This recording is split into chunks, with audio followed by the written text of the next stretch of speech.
Hello everyone and welcome to yet another episode of Alokik The Journey Within. ये spirituality is not an easy way out. ये आसान रास्ता नहीं है, ये भगौड़ों का रास्ता नहीं है. मैंने तो गिव अप मार दिया है. क्या फर्क पड़ता है? काफी लोगों ने समाज के काफी सारे नॉट सो गुड एलिमेंट्स ने एक दुकान धंधा बना दिया है कि स्पिरिचुअलिटी आध्यात्मिकता एक जरिया है उस उच्च ऊर्जा से या उस डिवाइन से जुड़ने का. लेकिन ये तरीका नहीं है कि मैं कुछ भी करूं. अल्टीमेट पावर है ना ये किताब द भगवत गीता. जब महाभारत का युद्ध शुरू होने वाला होता है, Arjun suddenly develops cold feet. Ambition comes with sacrifices. हर इच्छा के परिणाम होते हैं. कुछ भी अच्छा हो गया, सक्सेस आ गई तो वो मेरी है. कुछ भी फेलियर आ गया, गलती हो गई तो वो नसीब पे हम कोसते हैं. ये सिनेमा एक आध्यात्मिकता ही है एक तरीके से. इतने सालों की मेरी श्रद्धा है, मेरा प्रेम है. अन्याय के खिलाफ तो जो करना था मैंने कर लिया, अब कर्तव्य भी नहीं पाऊंगी. मेरा नाम है देवदत्त पोतनेस और अलौकिक मेरा चैनल है, मेरा एक जरिया है प्रैक्टिकल स्पिरिचुअलिटी को अपनाने का, अपनी जिंदगी में खुश होने का और अपनी मेंटल इम्यूनिटी बढ़ाने का. तो प्लीज चैनल को देखते रहिए, वीडियोस देखते रहिए, लाइक शेयर सब्सक्राइब कमेंट करते रहिए, हमें बताते रहिए और खुद को जानने के और खुद के साथ खुश होने के और जिंदगी को खूबसूरत बनाने के इस सफर में हमारे साथ जुड़े रहिए. और अलौकिक में हम हर बार बातें करते हैं किसी न किसी प्रैक्टिकल इशू के बारे में, which and how to bring a spiritual perspective to it. और आज का हमारा विषय है एक बहुत ही इंपॉर्टेंट विषय, ओनिंग अप या जिम्मेदारी लेना.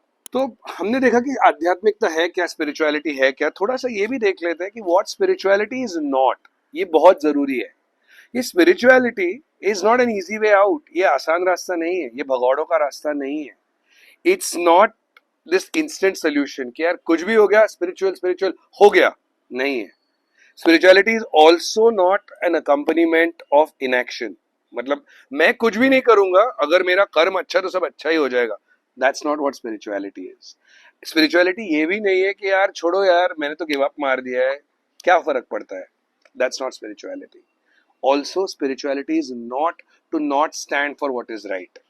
ये चीजें जानना जरूरी इसलिए है दोस्तों क्योंकि आध्यात्मिकता एक बहुत ही ऐसा अलौकिक विषय है जिसका काफी लोगों ने, समाज के काफी सारे नॉट सो गुड एलिमेंट्स ने एक दुकान धंधा बना दिया है to give instant solutions. But real spirituality is not all of this.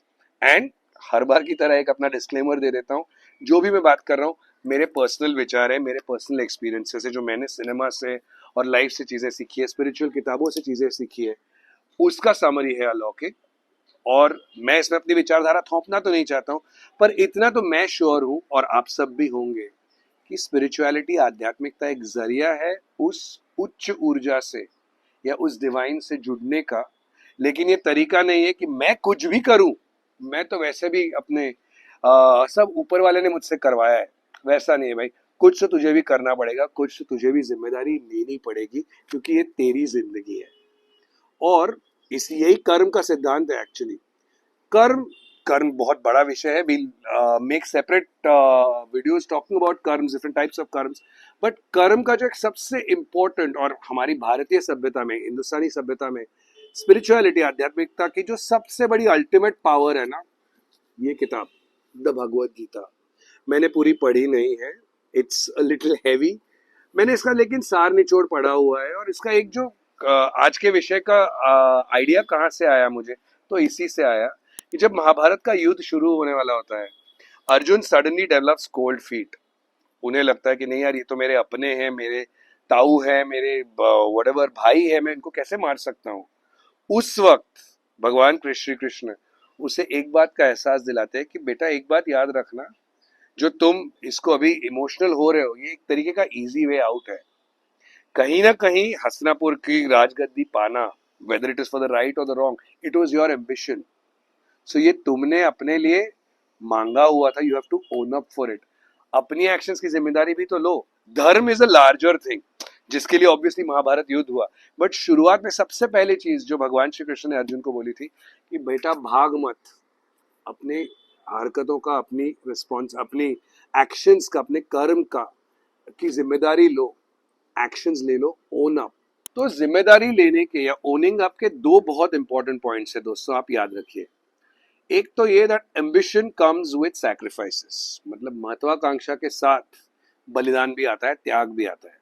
उस महत्वाकांक्षा के वजह से जो अच्छे फायदे होते हैं उसके साथ साथ जो बलिदान होता है उससे भी अपने जिंदगी में इख्तियार कर लेना is actually something that is owning up to your own ambition. Similarly, every desire has consequences. हर इच्छा के परिणाम होते हैं, कुछ अच्छे कुछ बुरे. मेरी इच्छा है कि मेरे बच्चे हो जाएं, तो उसके परिणाम ये है कि ऑब्वियसली बच्चों का प्यार अपनापन सब मिलेगा. उसका परिणाम ये भी है that there will be sleepless nights, there will be giving up on a lot of personal things, but I'm prepared for it. तो ये अगर दो चीजें हम मान लेना तो लाइफ में ओनिंग अप आसान हो जाता है. And owning up is required in all stages in life. और जिसे मैं I wouldn't want to use the word कि इसे हम परिस्थिति के साथ समझौता कर ले या कॉम्प्रोमाइज कर ले, because it's not a compromise. When I know that say I want to shift to a metropolitan city tomorrow, obviously मैं वो चीजें नहीं कर पाऊंगा जो मैं अपने छोटे शहर वाले या गांव वाले घर में कर सकता था. मेरा लाइफ अलग है.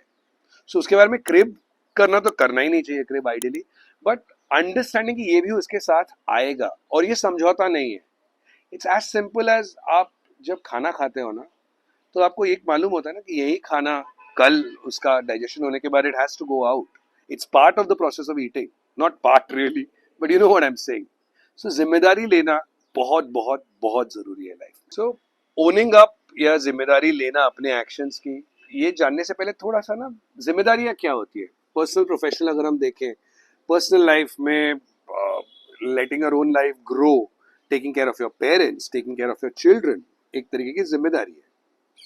और प्रोफेशनल लाइफ में अपनी नौकरी, अपने साथ साथ आपके सिस्टम पे जो लोग डिपेंडेंट है, say I'm working somewhere not necessarily as a businessman but as a service person, then there is a certain set of staff members working in my house.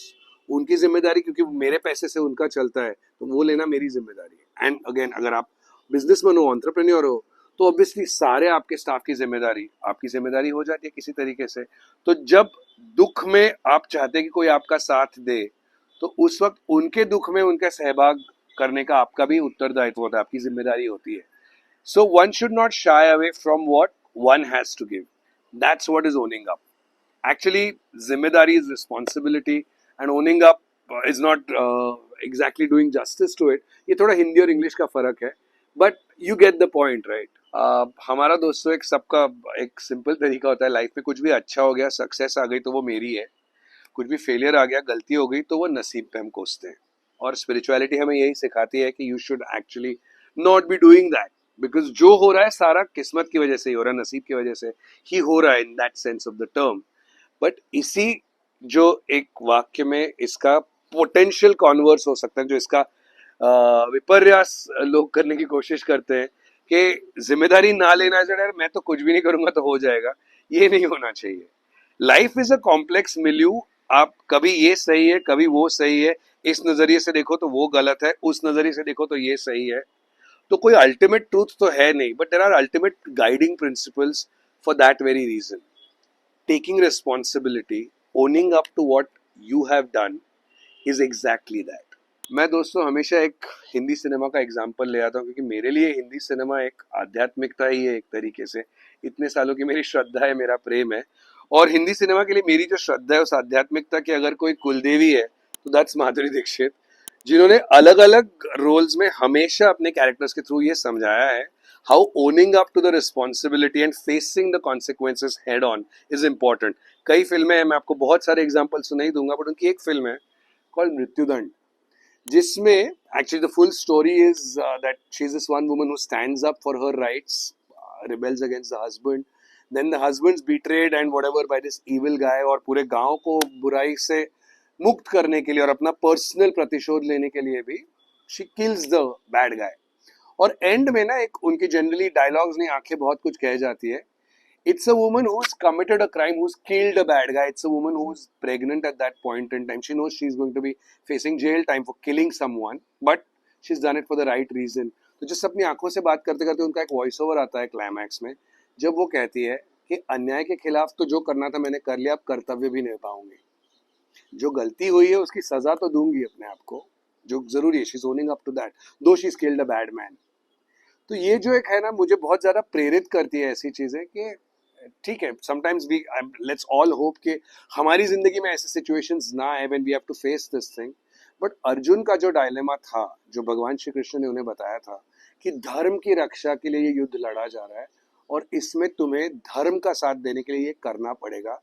तो ये तुम्हारा धर्म है, उसकी जिम्मेदारी लो, own up to it, rise up to your karma. ये हमें रोज की जिंदगी में भी करना चाहिए।